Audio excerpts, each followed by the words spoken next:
பெஞ்சல் புயல் மழை வெள்ளத்தால் சேதமடைந்த நெற்பயிர்களிலிருந்து நெற்கதிர்களை தேடி தேடி அறுவடை செய்யும் பரிதாப நிலைக்கு விவசாயிகள் தள்ளப்பட்டுள்ளனர். வங்கக்கடலில் உருவான பெஞ்சல் புயல் கடந்த டிசம்பர் மாதம் தொடக்கத்தில் புதுச்சேரி அருகே கரையை கடந்தபோது பெருமழை கொட்டி தீர்த்தது. திருவண்ணாமலை மாவட்டம் செங்கம் மற்றும் சுற்றுவட்டார பகுதிகளில் 20,000 ஏக்கருக்கு மேல் நெற்பயிர்கள் மழைநீரில் மூழ்கின.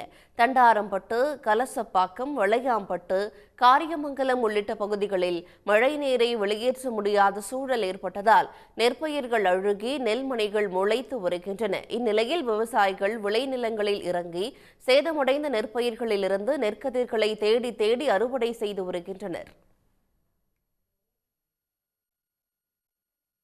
2 ஏக்கரா பயிர் வச்சேன், முளைச்சிக்கிச்சு. அரங்கடா 40,000 செலவு பண்ணிக்கிறேன். இன்னைக்கு எதுவுமே இல்லை. கடை வாங்கி தான் 2 பைசா வட்டிக்கு வாங்கி நான் பயிர் வச்சேன். எதுவுமே இல்லை. அடுத்த பயிர் வைத்து ஒன்றுமே இல்லை. கவர்மெண்ட்டில் எதுனா பார்த்து கொடுத்தாவும் மாட்டுக்கு நான் அறுத்து போட்டுங்கிறேன். வாயில் சேர்த்துக்கு ஒன்றுமே இல்லை.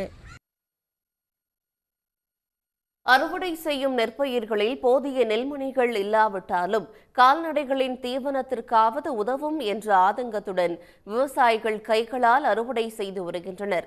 அதிகாரிகள் வாய்க்கால்களை முறையாக ஆய்வு செய்து ஆக்கிரமிப்புகளை அகற்றி தூர்வாரினால் இனி வரும் மழைக்காலங்களில் பயிர்களை காப்பாற்ற முடியும் என்று விவசாயிகள் கூறியுள்ளனர். உடனுக்குடன் செய்திகளை தெரிந்து கொள்ள சன் நியூஸ் பெல் ஐகானை கிளிக் பண்ணுங்க.